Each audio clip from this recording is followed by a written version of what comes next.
할머니, 자꾸 기웃거리지 말고 빨리 용건이나 말씀하세요. 저기요, 직원님.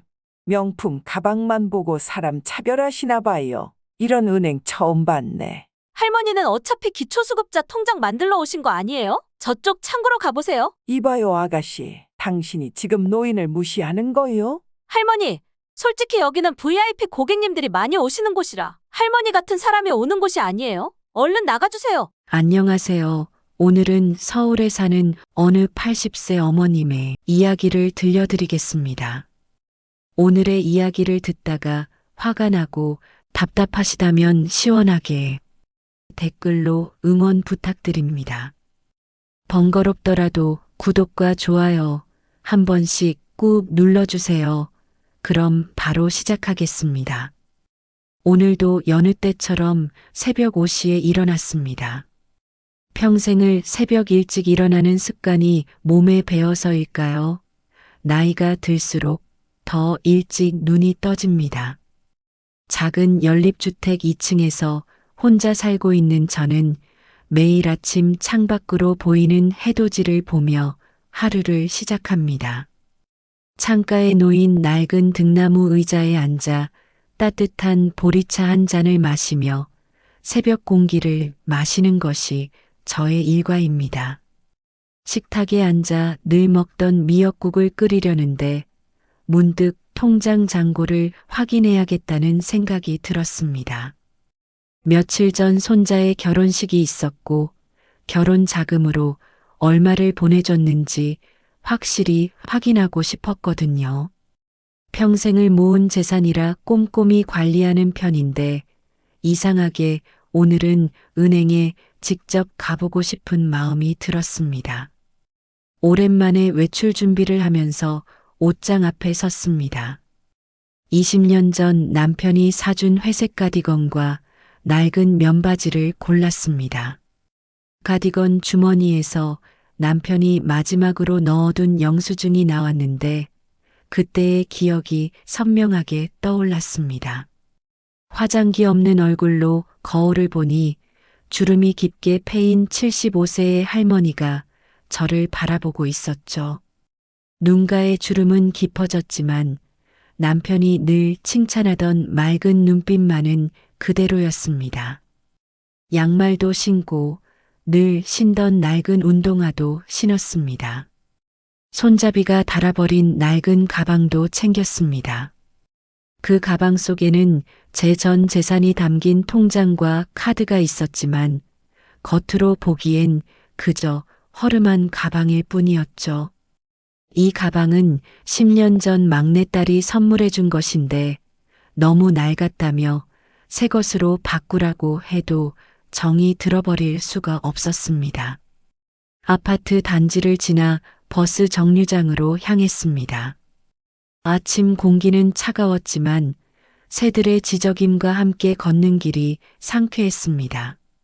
길가에 핀 개나리가 봄바람에 흔들리는 모습이 발걸음을 가볍게 만들었습니다.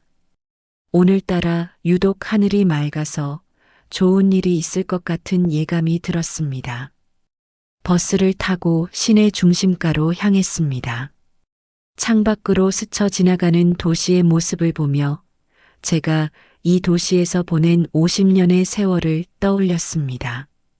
젊은 시절 남편과 함께 구멍가게를 하며 하루하루 성실하게 살았던 기억, 아이들을 키우며 매일 새벽장에 나가 야채를 팔았던 시간들, 그리고 조금씩 모아온 재산이 불어나 지금의 제가 되기까지의 모든 순간이 버스 창문에 비친 제 모습과 겹쳐 보였습니다. 그 긴 시간 동안 많은 것이 변했지만 사람의 마음은 크게 달라지지 않았다는 생각이 들었습니다. 은행이 있는 정류장에 내리며 문득 남편 생각이 났습니다. 생전에 늘 말씀하시던 게 있었죠. 사람은 겉모습으로 판단하면 안 된다고. 오늘따라 그 말씀이 더욱 가슴에 와닿았습니다. 가방 속 블랙카드를 만지작거리며 은행으로 향하는 발걸음을 재촉했습니다. 강남 중심가에 위치한 KB은행 지점에 들어서자마자 차가운 에어컨 바람이 얼굴을 스쳤습니다. 평일 오전 9시 반 은행은 이미 사람들로 북적였습니다. 명품으로 치장한 젊은 여성들, 비즈니스 정장 차림의 직장인들 사이로 저의 허름한 모습이 더욱 도드라져 보였습니다. 번호표를 뽑으려 기계 앞에 섰는데 키가 닿지 않아 애를 먹고 있을 때였습니다. 옆에서 기다리던 젊은 여성이 한숨을 쉬며 성급하게 자신의 번호표부터 뽑아갔습니다. 그제서야 은행원 한 명이 마지못해 다가와 번호표를 뽑아주었습니다. 대기석에 앉아 기다리는 동안 주변을 둘러보았습니다. 화려한 샹들리에 아래로 대리석 바닥이 반짝이는 모습이 마치 궁전 같았습니다. 예전에는 이런 은행 건물도 없었는데 세월이 참 많이 변했다는 생각이 들었습니다. 저의 번호는 23번. 앞에는 20명도 넘는 사람들이 기다리고 있었습니다. 하지만 이상하게도 제 뒷번호를 받은 사람들이 먼저 창구로 안내되는 모습이 보였습니다. 처음에는 착각인가 싶었는데 점점 더 그런 일이 반복되었습니다. 시계를 보니 어느덧 30분이 지나 있었습니다. 옆자리의 손님들은 계속해서 바뀌었지만 저는 여전히 그 자리에 앉아 있었습니다. 다리에 쥐가 나려고 했지만 자리를 비웠다가 제 차례를 놓칠까 염려되어 꼼짝도 하지 못했습니다. 무표정한 얼굴로 앉아있던 저와 달리 은행 직원들은 명품 가방을 든 손님들에게 밝은 미소로 응대하며 VIP 룸으로 안내하고 있었습니다. 저는 그저 조용히 앉아 손안에 낡은 가방을 더욱 꼭 쥐었습니다. 가방 속 카드 지갑에는 제가 평생을 바쳐 일구어낸 결실이 들어 있었지만 아직은 그걸 보여줄 때가 아니었습니다. 창 밖으로는 점심시간이 다가오며 더욱 분주해지는 거리가 보였습니다. 은행 안의 공기는 점점 더 답답해져만 갔고 저는 그저 묵묵히 제 차례를 기다렸습니다. 마치 제 인생처럼 오늘도 조용히 때를 기다리는 중이었습니다. 마침내 제 번호가 호출되었습니다. 무려 45분을 기다린 후였습니다. 천천히 일어나 3번 창구로 향했는데 젊은 여직원의 눈빛이 순간 차갑게 변하는 것을 느낄 수 있었습니다. 검은색 명찰에는 박서연이라는 이름이 쓰여 있었습니다. 자리에 앉자마자 박서연 직원은 컴퓨터 모니터만 보며 퉁명스럽게 용건을 물었습니다. 제가 통장 잔고 확인을 요청하자 마치 귀찮다는 듯 한숨을 내쉬었습니다. 신분증을 꺼내려는데 손이 떨려 지갑에서 카드가 바닥으로 떨어졌습니다. 허리를 굽혀 카드를 주우려는 찰나 옆 창구의 직원이 박서연에게 속삭이는 소리가 들렸습니다. 또 시간 끌게 생겼다. 틀림없이 소액 통장이겠지라는 말이었습니다. 가슴 한편이 찌르르 아팠지만 묵묵히 신분증과 통장을 내밀었습니다. 이때였습니다. VIP 전용 창구로 걸어가던 40대 남성이 저를 힐끗 보더니 박서연 직원에게 말했습니다. 저 좀 급한데 이분 거래 좀 미루고 먼저 봐주시면 안 될까요? 박서연은 망설임 없이 고개를 끄덕이며 저를 향해 잠시만 기다려 주시겠어요? 라고 했습니다. 순간 제 안에 무언가가 울컥 치밀어 올랐습니다. 50년 넘게 이 은행의 고객이었고 제 통장에는 그들이 상상도 못할 금액이 들어 있었지만 겉모습만으로 이런 대우를 받아야 했습니다. 남편이 생전에 늘 말씀하시던 게 떠올랐습니다. 사람의 가치는 돈이 아닌 품격에 있다고. 천천히 가방을 열어 검은색 카드를 꺼냈습니다. 은행 로비의 조명이 카드 표면에 반사되어 반짝였습니다. 박서연의 눈이 순간 커졌고 옆 창구 직원들의 속삭임도 멈췄습니다. VIP 창구로 가려던 남성도 걸음을 멈추었습니다. 이제는 제가 차분히 입을 열어야 할 때였습니다. 블랙카드를 테이블 위에 소리나게 내려놓았습니다. 은행 로비의 소음이 순식간에 잦아들었고 모든 시선이 제 손끝을 향했습니다. 박서연의 얼굴이 창백하게 변했고 방금 전까지 저를 무시하던 목소리는 어디론가 사라져버렸습니다. 잔고를 확인하고 싶습니다. 제 차분한 목소리가 로비에 울렸습니다. 박서연은 떨리는 손으로 키보드를 두드렸고 모니터에 나타난 숫자를 확인한 순간 하는 작은 비명을 질렀습니다. 500억이라는 숫자가 모니터에 선명하게 떠올랐기 때문입니다. 순식간에 은행 분위기가 변했습니다. 지점장실에서 검은색 정장을 입은 중년 남성이 급하게 뛰어나왔고 아까 전까지 저를 무시하던 직원들은 고개를 푹 숙인 채 서 있었습니다. VIP 창구로 가려던 남성은 어느새 자리를 떠났고 다른 손님들은 수군거리기 시작했습니다. 지점장은 연신 고개를 숙이며 저를 VIP 룸으로 안내하려 했습니다. 죄송합니다. 어르신, 저희가 너무 무례했습니다. VIP 룸에서 편하게 모시겠습니다. 하지만 저는 고개를 저었습니다. 이제 와서 VIP 대접은 필요 없었습니다.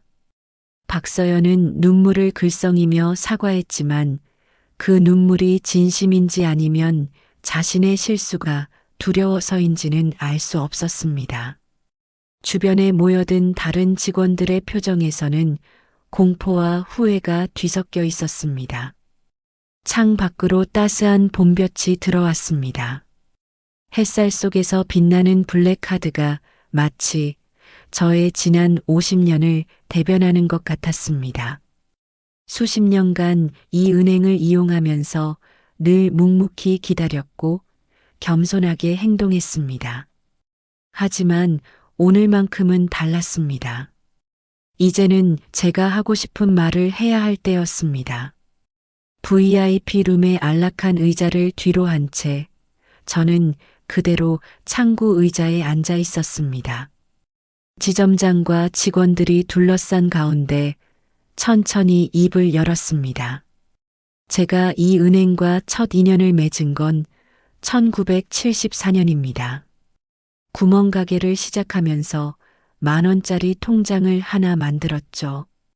그때는 이런 화려한 건물도 없었고 냉장고만 한 컴퓨터도 없었습니다. 새벽부터 밤늦게까지 일하면서 조금씩 돈을 모았습니다. 잠시 숨을 고르고 이야기를 이어갔습니다. 남편과 함께 야채 장사를 시작했고 밤낮 없이 일했습니다.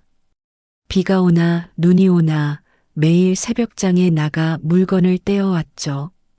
장사가 잘 되면서 가게를 늘렸고 부동산에 투자도 했습니다. 모든 거래를 이 은행에서 했습니다. 지점장의 얼굴이 점점 굳어갔습니다. 제 통장의 거래 내역을 확인했을 테니 제 말이 거짓이 아님을 알았을 것입니다. 50년 동안 이 은행을 이용하면서 단 한 번도 특별 대우를 바란 적이 없습니다. VIP 룸에 가고 싶어도 참았고 대기 순서도 늘 지켰죠. 하지만 오늘은 달랐습니다. 사람이 사람을 이렇게 겉모습만으로 판단해도 되는 걸까요? 은행 로비는 물을 끼얹은 듯 조용했습니다. 저의 낡은 가디건과 허름한 가방이 이제는 다르게 보이는 듯 했습니다. 그것들은 더 이상 초라한 노인의 소지품이 아닌 50년 세월의 증거였으니까요. 돈이 많다고 사람이 되는 것도 아니고 돈이 없다고 사람 대접을 못 받을 이유도 없습니다. 제가 오늘 이렇게 말씀드리는 것은 앞으로 저처럼 허름한 차림의 노인이 이 은행에 왔을 때 동등한 인격체로 대해주셨으면 하는 바람에서입니다. 창밖으로 점심시간을 알리는 종소리가 울렸습니다. 저는 천천히 가방을 챙기며 자리에서 일어났습니다. 이제 마지막 결정을 내릴 시간이었습니다. 휴대폰을 꺼내 익숙한 번호를 눌렀습니다. 20년 동안 저의 재산 관리를 도와준 정 변호사였습니다. 은행 직원들이 숨죽인 채 지켜보는 가운데 차분히 말씀드렸습니다. 정 변호사님, 지금 KB은행 강남중앙지점인데요. 여기 있는 계좌를 모두 정리하려고 합니다. 다른 은행으로 옮기는 걸 도와주시겠습니까? 지점장의 얼굴이 순간 하얗게 변했습니다. 500억이라는 거액이 빠져나간다는 것은 지점 전체의 실적에 큰 타격을 의미했기 때문입니다. 박서연 직원은 자리에서 일어나 절망적인 표정으로 지점장을 바라보았습니다. 정 변호사는 곧장 은행으로 오겠다고 했습니다. 지점장은 식은땀을 흘리며 저를 만류했습니다. 어르신, 저희의 불찰이었습니다. 다시는 이런 일이 없도록 직원 교육을 철저히 하겠습니다. 제발 한 번만 기회를 주십시오. 하지만 제 마음은 이미 정해져 있었습니다. 50년 동안 이 은행을 이용하면서 늘 감사한 마음이었습니다. 하지만 오늘 저는 깨달았습니다. 진정한 서비스는 돈의 크기가 아닌 사람을 향한 진심에서 나와야 한다는 것을요. 잠시 후 정 변호사가 도착했고 계좌 해지 절차가 시작되었습니다. VIP 룸이 아닌 처음 안내받은 그 창구에서 모든 일을 처리했습니다. 직원들은 고개를 푹 숙인 채 서류를 준비했고 지점장은 계속해서 사과의 말을 반복했습니다. 통장을 정리하는 동안 은행 로비의 다른 손님들도 이 상황을 지켜보고 있었습니다. 몇몇은 고개를 끄덕이며 공감의 눈빛을 보냈고 일부는 자신들의 행동을 돌아보는 듯 했습니다. 마지막 서류에 서명을 하면서 문득 생각났습니다. 돈의 액수가 아닌 인간의 존엄성이 먼저라고 늘 강조하시던 남편의 말씀이 오늘의 이 결정이 남편도 분명 동의하실 거라 믿었습니다. 모든 해지 절차가 끝나고 통장을 건네받는 순간 은행 안에는 묘한 적막감이 감돌았습니다. 500억이라는 큰 자금이 빠져나가는 것을 막지 못한 지점장은 책상에 앉아 한숨만 내쉬었고 박서연 직원은 울음을 참는 듯 어깨를 떨고 있었습니다. 정 변호사가 새로운 은행 계좌 개설을 위해 서류를 정리하는 동안 저는 잠시 은행 로비의 의자에 앉아 창밖을 바라보았습니다. 50년이라는 세월이 이렇게 끝나는구나 하는 생각에 가슴 한켠이 묘하게 아려왔습니다. 그때 지점장이 다가와 마지막으로 말을 건넸습니다. 어르신, 저희가 정말 큰 실수를 했습니다. 이번 일을 계기로 직원 교육을 전면 개편하고 고객 응대 매뉴얼도 새로 만들겠습니다. 다시 한번 죄송합니다. 박서연 직원도 떨리는 목소리로 사과했습니다. 죄송합니다. 제가 너무 성급하게 판단했습니다. 앞으로는 모든 고객님을 정성껏 모시도록 하겠습니다. 오늘 저는 평생 잊지 못할 교훈을 배웠습니다. 로비에 있던 다른 고객들도 하나둘 일어나 저를 향해 고개를 숙였습니다. 제가 한 행동이 단순한 항의를 넘어 은행 문화를 바꾸는 작은 시작이 될 수 있겠다는 생각이 들었습니다. 정 변호사의 안내로 은행을 나서는 순간 뒤에서 누군가 저를 불렀습니다. 돌아보니 아까 VIP 창구로 가려던 그 남성이었습니다. 죄송합니다. 제가 너무 이기적이었네요. 오늘 저도 많이 배웠습니다. 봄바람이 불어오는 은행 입구에서 저는 마지막으로 한마디를 남겼습니다. 서로를 인격체로 존중하는 것, 그것이 바로 진정한 서비스의 시작입니다. 은행을 나와 거리로 들어섰습니다. 정 변호사는 새로운 은행 업무를 처리하기 위해 먼저 떠났고 저는 혼자만의 시간이 필요했습니다. 평소 자주 가던 덕수궁 돌담길로 발걸음을 옮겼습니다. 봄바람이 얼굴을 스치고 지나갔습니다.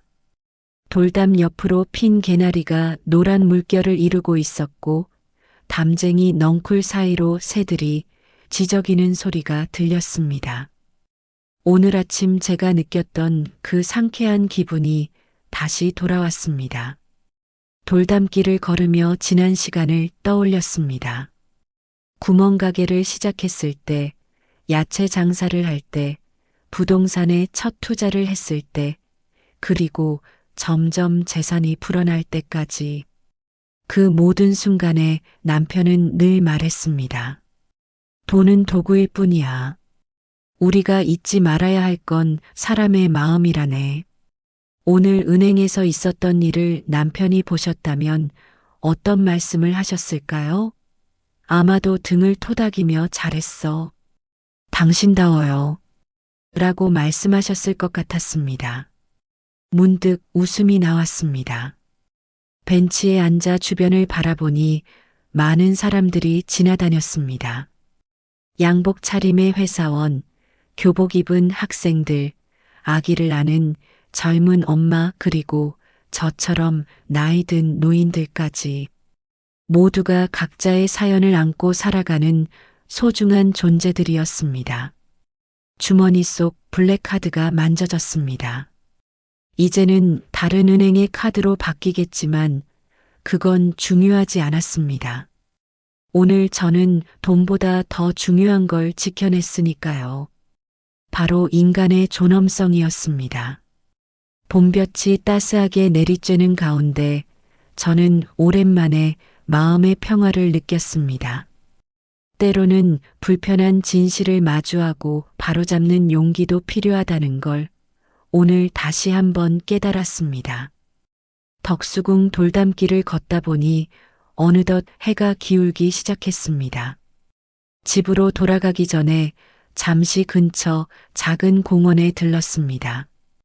그곳에는 제가 좋아하는 오래된 나무 벤치가 있었습니다. 벤치에 앉아 있는데 까르르 웃음소리가 들려왔습니다.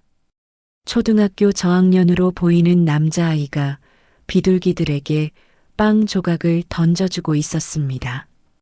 아이의 교복은 낡았고 가방도 많이 해져 있었지만 밝게 웃는 모습이 마치 봄날의 햇살 같았습니다.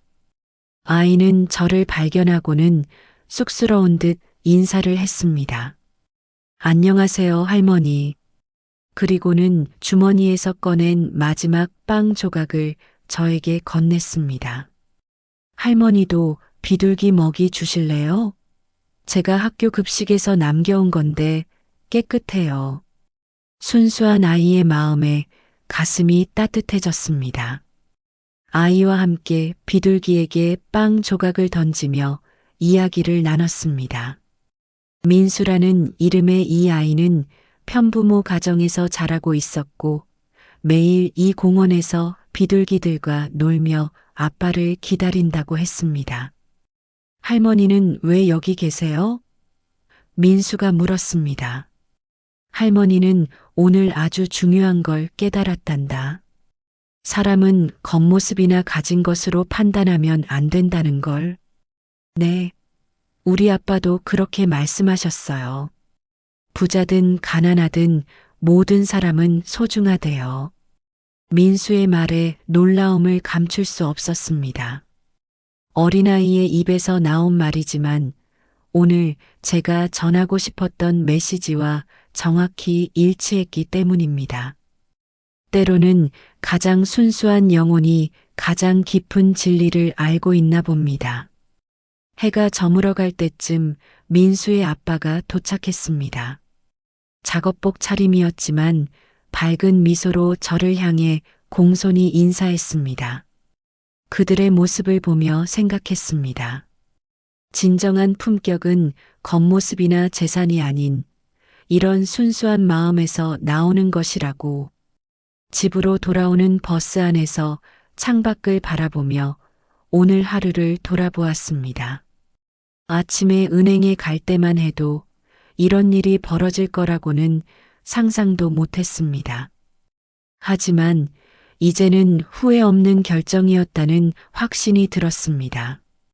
현관문을 열고 집에 들어서자 익숙한 풍경이 저를 반겼습니다. 20년 전 남편과 함께 고른 액자들, 딸들이 어렸을 때 찍은 사진들, 그리고 손자의 결혼식 청첩장이 놓인 식탁까지 이 모든 것들이 제가 살아온 시간의 증거였습니다. 부엌으로 가서 보리차를 한 잔 따랐습니다. 아침에 못 먹은 미역국을 데우면서 생각했습니다. 돈이라는 것은 결국 삶을 더 풍요롭게 만들기 위한 도구일 뿐이라고. 진정한 부자는 돈이 아닌 마음이 풍요로운 사람이라는 걸 오늘 다시 한번 깨달았습니다. 식탁에 앉아 창밖을 바라보니 노을이 참 아름답게 물들어 있었습니다. 문득 아까 공원에서 만난 민수가 생각났습니다. 그 아이의 순수한 미소가 제게 가르쳐 준 것이 참 많았습니다. 누군가를 진심으로 대하는 것, 그것이야말로 가장 값진 것임을. 정 변호사에게서 문자가 왔습니다. 새로운 은행 계좌 개설이 모두 완료되었다고 합니다. 하지만 그건 더 이상 중요하지 않았습니다. 오늘 저는 돈보다 더 소중한 것을 지켜냈으니까요. 남편의 사진을 바라보며 미소 지었습니다. 여보, 오늘 저 잘했죠? 당신이 늘 말씀하시던 대로 했어요. 사람의 가치는 돈이 아닌 품격에 있다고. 그 말씀 잊지 않았답니다. 베란다에 나가 저녁 공기를 마시며 생각했습니다. 내일도 여전히 해는 뜰 것이고 저는 또 다른 하루를 시작할 것입니다. 하지만 이제는 조금 달라진 마음으로 세상을 바라볼 수 있을 것 같습니다. 오늘의 경험이 제게 남긴 것은 단순한 교훈이 아닌 더 나은 세상을 만들어가는 작은 걸음이었습니다. 앞으로도 저는 계속해서 걸어갈 것입니다. 돈이 아닌 사람을 보는 따뜻한 시선으로 진정한 가치가 무엇인지 알아가면서. 다음 사연은 강남에 사는 복수님의 이야기입니다. 아침 햇살이 창가에 걸린 액자를 비추었습니다. 이복수는 평소보다 일찍 잠에서 깼습니다. 내일이면 막내 손녀의 결혼식입니다.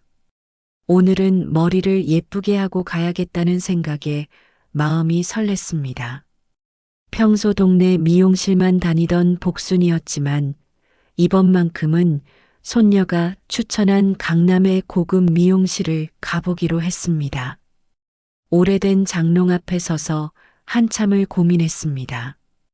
고급 미용실에 걸맞은 옷차림을 하고 싶었지만 평생을 검소하게 살아온 복순에게는 화려한 옷이 없었습니다.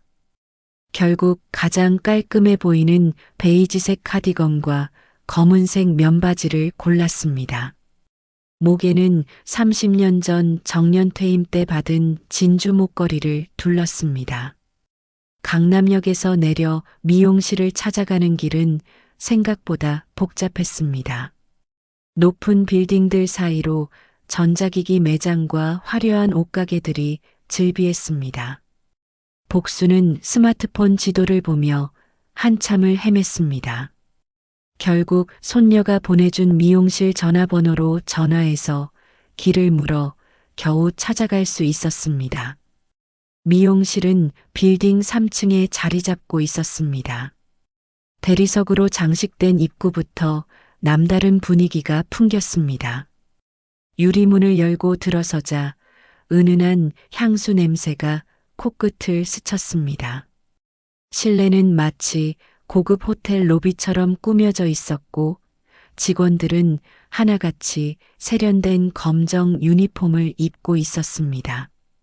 안내 데스크에는 20대로 보이는 젊은 여직원이 앉아 있었습니다. 화려한 메이크업에 긴 생머리가 인상적이었습니다. 복순이 예약 시간을 이야기하자 직원은 잠시 컴퓨터 화면을 확인했습니다.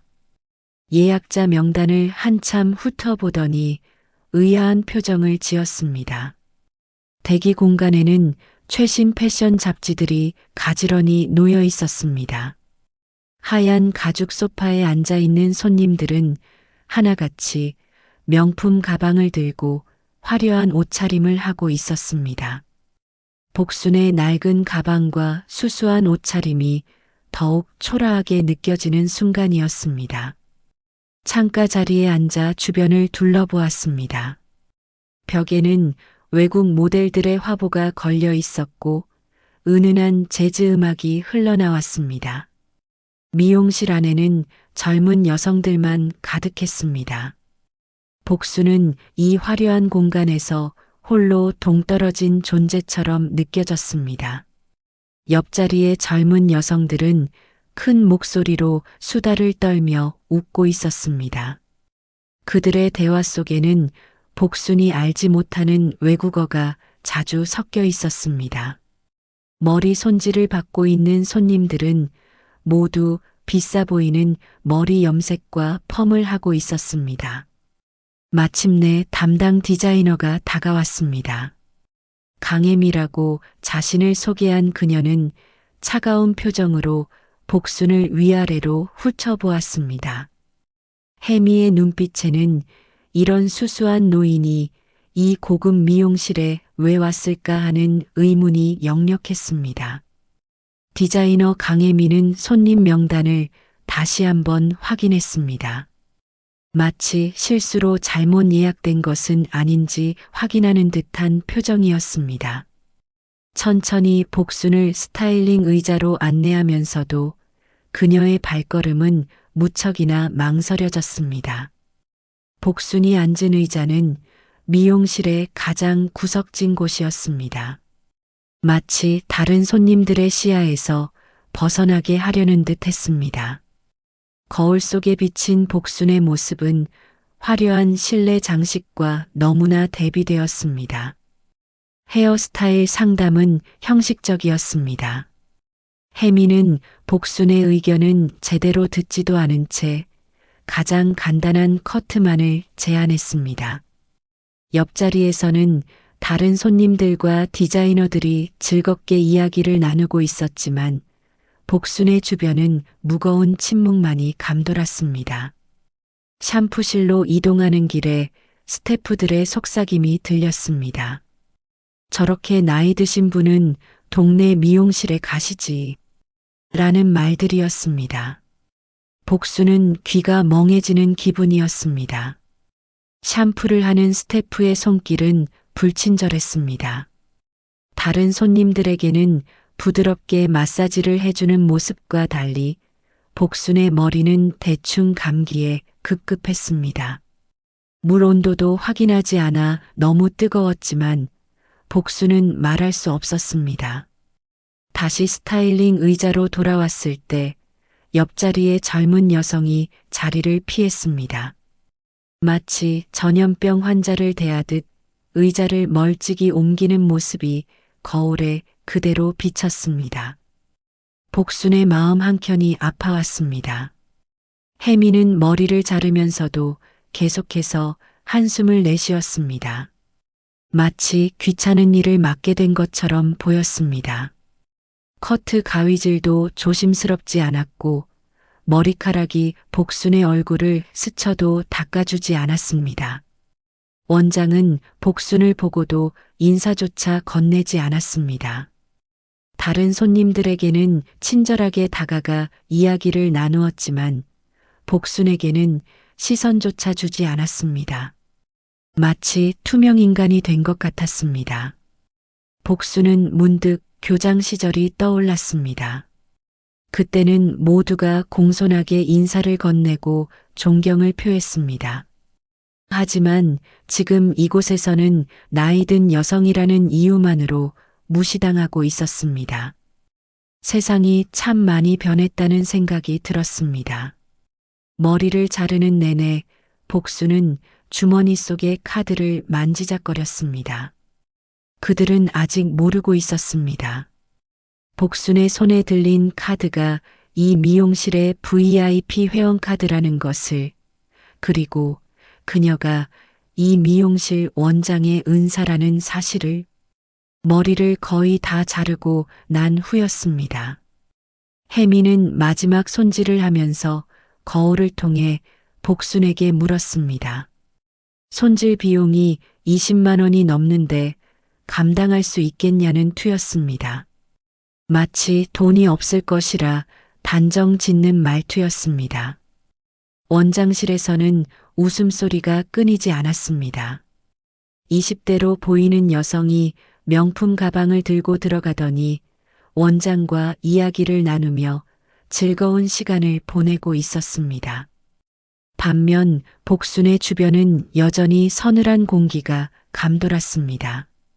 스태프들은 복순의 머리카락이 바닥에 떨어져 있는 것도 제대로 치우지 않았습니다.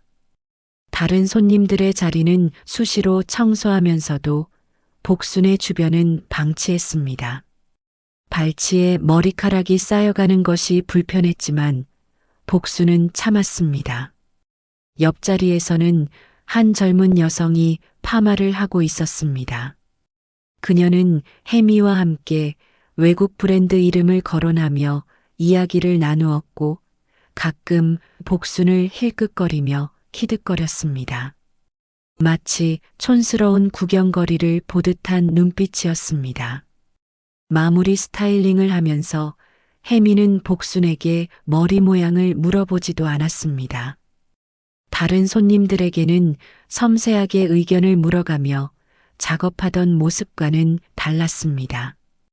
그저 빨리 끝내고 내보내고 싶다는 듯한 태도였습니다.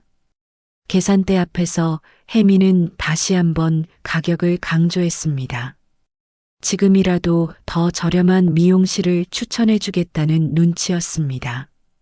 그때였습니다.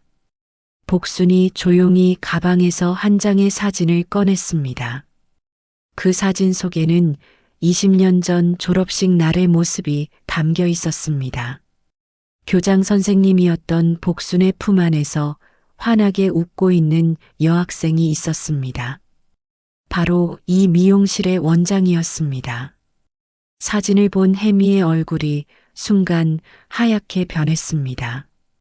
원장실에서 걸어 나오던 원장도 그 자리에서 굳어버렸습니다. 미용실 안의 모든 웃음소리가 일순간에 멈췄습니다. 복순은 천천히 VIP 카드를 꺼냈습니다.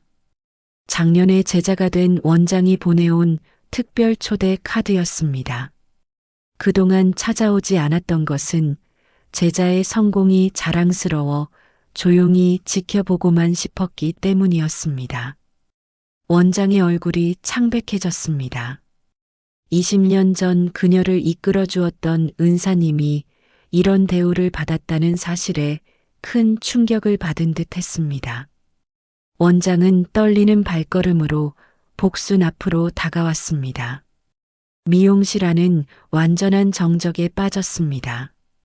스태프들은 고개를 숙였고 혜미는 그 자리에서 꼼짝도 하지 못했습니다.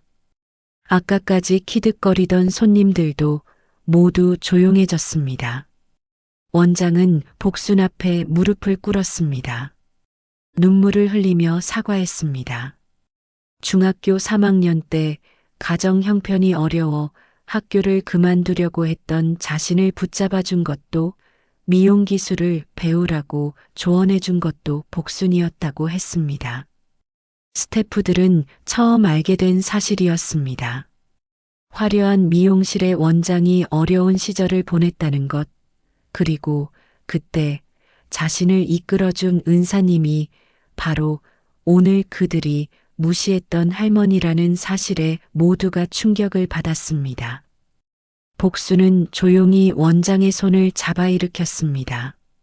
눈물 흘릴 일이 아니라고, 다만 사람을 겉모습으로 판단하지 말아야 한다는 것을 배웠으면 좋겠다고 말했습니다. 원장의 눈에서는 부끄러움의 눈물이 흘러내렸습니다. 혜미는 떨리는 목소리로 사과했습니다. 자신의 불친절한 태도와 편견 어린 시선에 대해 진심으로 사과의 말을 전했습니다. 다른 스태프들도 하나둘 고개를 숙이며 죄송하다는 말을 반복했습니다. 복순이 들려준 20년 전 이야기에 미용실의 모든 사람들이 귀를 기울였습니다. 가난한 학생이었던 원장이 어떻게 이 자리까지 오게 되었는지, 그 과정에서 복순이 어떤 조언과 도움을 주었는지에 대한 이야기였습니다. 원장은 그동안 연락도 없이 찾아오지 않은 복순이 서운했다고 말했습니다. 하지만 복순은 미소를 지으며 대답했습니다. 제자가 잘 되는 모습을 멀리서 지켜보는 것만으로도 충분히 행복했다고 말입니다. 스태프들은 이제 복순을 다른 시선으로 바라보기 시작했습니다. 단순한 나이든 손님이 아닌 존경받아 마땅한 교육자이자 한 사람의 인생을 바꾼 은인으로 말입니다.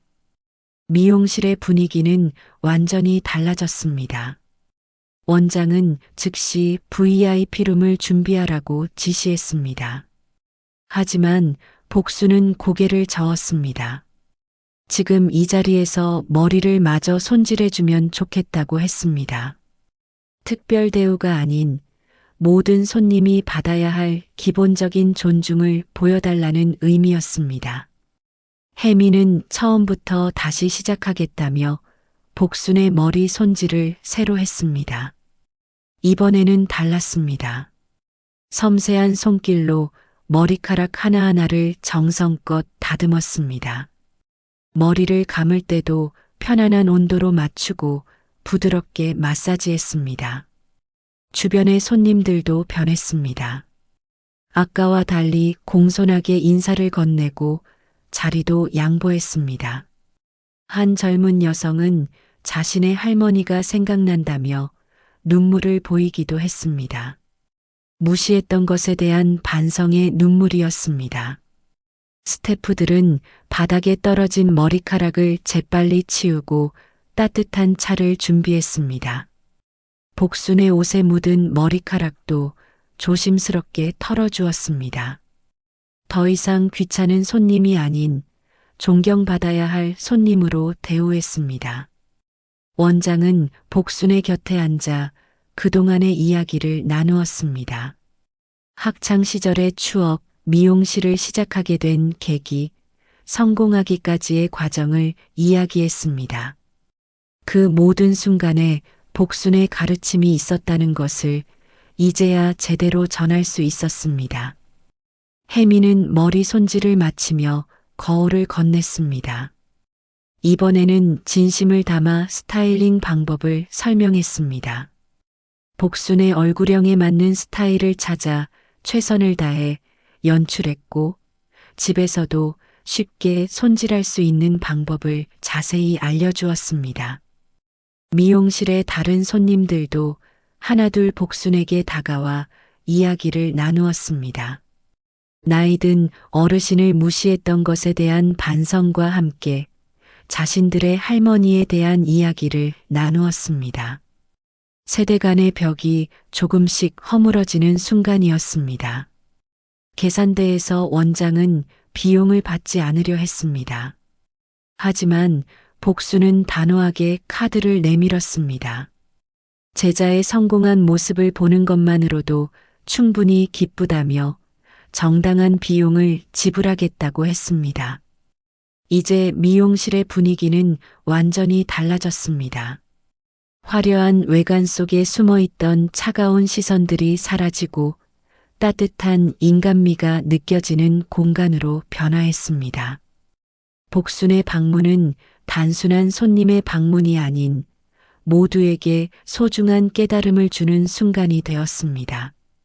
머리 손질이 끝난 후에도 복순은 바로 자리를 떠나지 않았습니다. 원장의 부탁으로 스태프들과 이야기를 나누는 시간을 가졌습니다. 미용실 안쪽 작은 휴게실에서 차를 마시며 이야기가 시작되었습니다. 혜미는 눈물을 흘리며 자신의 이야기를 털어놓았습니다. 시골에 계신 할머니가 생각났다고 했습니다. 바쁘다는 핑계로 1년 넘게 연락도 제대로 하지 않았다는 것, 지난번 할머니가 서울에 왔을 때 바쁘다며 짧게 만났던 것이 마음에 걸린다고 했습니다. 다른 스태프들도 하나둘 자신들의 이야기를 시작했습니다. 나이 든 손님들을 불편하게 여겼던 순간들, 귀찮은 손님 취급을 했던 경험들을 고백했습니다. 그동안 미처 깨닫지 못했던 자신들의 잘못된 태도를 돌아보는 시간이었습니다. 원장은 미용실의 운영 방침을 바꾸겠다고 선언했습니다. 젊은 손님들만을 위한 공간이 아닌 모든 세대가 편안하게 이용할 수 있는 미용실로 만들겠다고 했습니다. 나이를 이유로 차별하는 일이 다시는 없도록 하겠다는 약속이었습니다. 복수는 조용히 미소를 지으며 그들의 이야기를 들었습니다. 진정한 변화는 이렇게 시작되는 것이라고 했습니다. 외모나 나이가 아닌 한 사람의 인격을 보는 것, 그것이 가장 중요하다는 말을 전했습니다. 휴게실 벽에 걸린 거울 속에는 서로 다른 세대의 여성들이 따뜻한 대화를 나누는 모습이 비쳤습니다. 화려한 유니폼을 입은 젊은 스태프들과 수수한 차림의 복순이 이제는 어색하지 않게 어울렸습니다. 원장은 앞으로 매달 한 번씩 노인복지관에서 무료 봉사를 하겠다고 제안했습니다. 스태프들도 적극적으로 동참하겠다고 나섰습니다. 미용 기술을 통해 사회에 공헌하는 것, 그것이 진정한 미용인의 자세라는 것을 깨달았다고 했습니다. 복순이 자리에서 일어날 때 모든 스태프들이 진심을 담아 인사를 했습니다. 단순한 예의가 아닌 진정한 존경과 감사가 담긴 인사였습니다. 아침에 들어설 때와는 전혀 다른 분위기였습니다. 그날 이후로 미용실에는 큰 변화가 시작되었습니다. 원장은 직원 교육 프로그램을 전면 개편했습니다. 기술 교육만큼이나 손님을 대하는 마음가짐과 태도를 중요하게 다루었습니다. 매주 직원 회의에서는 서로의 경험을 나누고 반성하는 시간을 가졌습니다. 혜미는 특별히 변화된 모습을 보였습니다. 나이 드신 손님이 오시면 더욱 친절하게 응대했고 꼼꼼하게 설명하며 편안한 시술을 위해 노력했습니다. 그녀의 담당 손님 중 노년층이 크게 늘었고 입소문을 타고 더 많은 어르신들이 찾아오기 시작했습니다. 미용실의 인테리어도 조금씩 바뀌었습니다. 휴게실에는 돋보기와 큰 글씨 잡지가 비치되었고 의자는 더욱 편안한 것으로 교체되었습니다. 어르신들이 미끄러지지 않도록 바닥재도 새로 시공했습니다. 원장이 약속했던 대로 노인복지관 봉사도 시작되었습니다. 매달 마지막 주 월요일이면 전체 스태프들이 돌아가며 봉사활동에 참여했습니다. 어르신들의 머리를 손질해드리면서 그들의 삶의 이야기를 경청했습니다. 복수는 가끔 미용실에 들렀습니다. 이제는 귀빈으로 맞이하는 것이 아닌 한 사람의 소중한 손님으로 진심을 다해 응대했습니다. 복순이 올 때마다 젊은 스태프들은 그녀에게 삶의 지혜를 배웠고 때로는 진로 상담을 하기도 했습니다. 미용실의 평판도 달라졌습니다. 젊은 층만을 위한 고급 미용실이라는 이미지에서 모든 세대가 편안하게 찾을 수 있는 미용실로 변화했습니다. 오히려 매출은 더 늘어났고 더 많은 손님이 찾아오게 되었습니다. 특히 감동적인 것은 손님들 사이에서 일어나는 세대 간의 소통이었습니다. 젊은 손님들이 어르신들에게 먼저 자리를 양보하고 어르신들은 젊은이들에게 따뜻한 미소와 격려의 말을 건네는 모습이 일상이 되었습니다. 미용실은 단순한 미용 공간을 넘어 세대 간 소통의 장소가 되었습니다. 원장은 이러한 변화를 지켜보며 자주 말했습니다. 그날 복순이 찾아온 것은 우연이 아닌 축복이었다고. 겉모습만 중시하던 미용실이 진정한 아름다움의 의미를 깨닫게 된 소중한 계기였다고 말입니다. 손녀의 결혼식 날이었습니다. 복수는 미용실에서 손질받은 우아한 헤어스타일로 많은 하객들의 시선을 받았습니다. 결혼식장에서 만난 친지들은 복순의 달라진 모습에 연신 칭찬을 아끼지 않았습니다. 식이 끝난 후 원장과 혜미를 포함한 미용실 직원들이 축하 인사를 전하러 왔습니다. 그들은 이제 더 이상 직원과 손님의 관계가 아닌 진정한 가족과도 같은 사이가 되어 있었습니다. 복순의 손녀는 할머니의 달라진 인간관계에 놀라움을 표현했습니다. 결혼식장에서 있었던 작은 에피소드는 많은 이들에게 감동을 주었습니다. 미용실 스태프들이 복순의 머리를 다시 한번 손질해주는 모습, 그들이 복순을 진심으로 존경하는 태도, 세대 차이를 뛰어넘은 따뜻한 교류는 하객들에게 깊은 인상을 남겼습니다. 이날 있었던 일은 SNS를 통해 퍼져나갔습니다.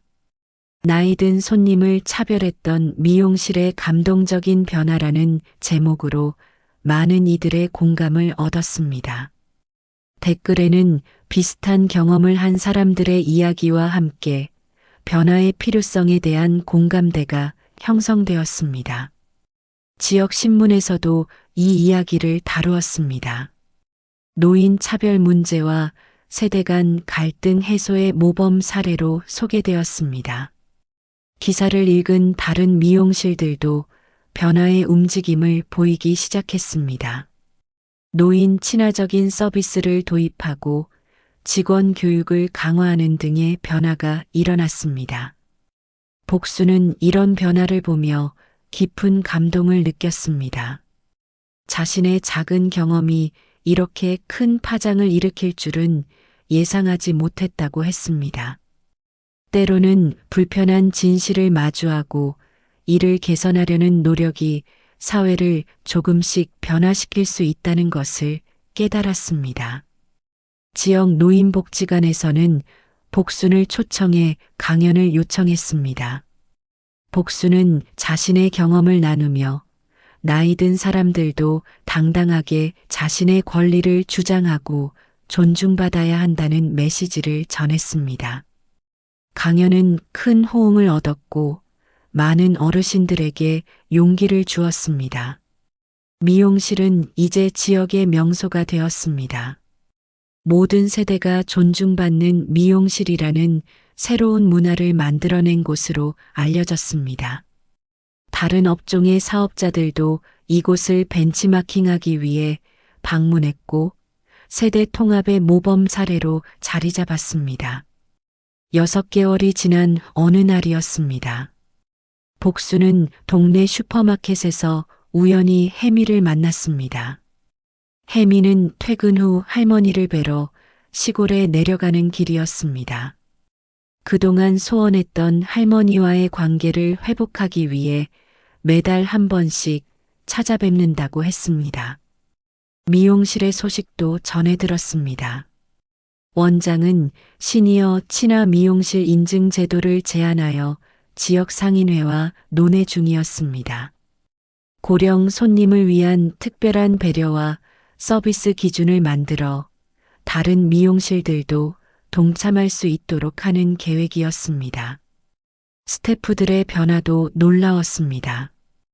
혜미는 노인 미용 강사 자격증을 취득했고 다른 직원들도 노인 심리 상담 과정을 수강하고 있었습니다. 단순히 머리를 손질해 주는 것을 넘어 마음까지 케어하는 미용실로 발전하고 있었습니다. 복순의 제자였던 원장은 이제 각종 강연에 초청받아 세대 통합 경영에 대해 이야기했습니다. 그녀의 미용실은 서비스 업계의 새로운 모델이 되었고 여러 매체에서 취재 요청이 이어졌습니다. 하지만 원장은 늘 첫마디에 복순 선생님의 이야기를 꺼냈습니다. 지역 사회의 분위기도 달라졌습니다. 다른 가게들도 노년층 고객을 위한 서비스를 개선하기 시작했습니다. 카페에는 큰 글씨 메뉴판이 생겼고 식당에는 노인 전용 식사 시간이 생겼습니다. 작은 변화들이 하나둘 쌓여갔습니다. 복수는 이제 매주 목요일이면 미용실에서 할머니 이야기 모임을 진행했습니다. 젊은 스태프들과 노년층 손님들이 모여 서로의 이야기를 나누는 시간이었습니다. 세대 간의 벽을 허무는 소통의 장이 되었습니다. 혜미는 복순에게 고백했습니다. 그날의 사건이 자신의 인생을 바꾸어 놓았다고. 이제는 손님의 겉모습이나 나이가 아닌 한 사람의 인격으로 대하는 법을 배웠다고 했습니다. 그녀의 눈에는 진심 어린 감사의 눈물이 맺혔습니다. 거리를 걸으며 복수는 생각했습니다. 때로는 불편한 진실을 마주하는 것이 필요하다고.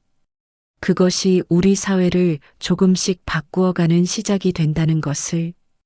그날의 불쾌한 경험이 이렇게 아름다운 변화로 이어질 줄은 몰랐다고 말입니다. 1년이 지난 어느 봄날이었습니다. 복수는 다시 한번 손녀와 함께 그 미용실을 찾았습니다. 이번에는 손녀의 첫 아이 100일 잔치를 앞두고 머리를 손질하러 온 것이었습니다. 미용실의 모습은 많이 달라져 있었습니다. 입구에는 모든 세대가 함께하는 공간이라는 문구가 걸려 있었고 편안한 의자들이 곳곳에 놓여 있었습니다. 벽면에는 다양한 연령대의 손님들 사진이 걸려 있었고 그 중심에는 복순의 사진도 있었습니다. 혜미는 이제 미용실의 실장이 되어 있었습니다. 그녀는 특히 노년층 손님들 사이에서 인기가 높았습니다. 차분하고 친절한 서비스로 입소문이 나서 멀리서도 찾아오는 손님들이 많았습니다. 원장은 복순을 보자 반갑게 맞이했습니다. 이제는 이 미용실이 단순한 영업 공간이 아닌 세대 간 소통의 장소가 되었다며 자랑스러워했습니다. 매주 토요일 오후에는 세대 공감 살롱이라는 프로그램도 운영하고 있었습니다. 복순이 앉은 자리는 1년 전 그날의 그 자리였습니다. 하지만 이제는 모든 것이 달랐습니다. 스태프들의 눈빛에는 진심 어린 존중이 담겨 있었고 손님들 사이에서도 따뜻한 대화가 오갔습니다. 손녀는 할머니의 달라진 모습을 보며 감동했습니다. 1년 전 사건을 계기로 할머니가 더욱 당당해지고 활기찬 모습으로 변화했다고 말했습니다. 복수는 미소를 지으며 대답했습니다. 나이는 숫자에 불과하며 진정한 아름다움은 서로에 대한 존중에서 시작된다고. 미용실을 나서며 복수는 생각했습니다.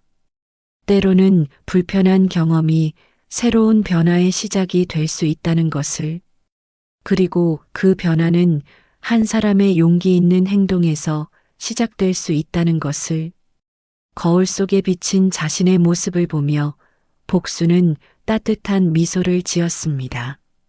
이제 이 미소 속에는 자부심과 행복이 가득 담겨 있었습니다. 머리를 매만지며 집으로 향하는 길, 봄바람이 상쾌하게 불어왔습니다.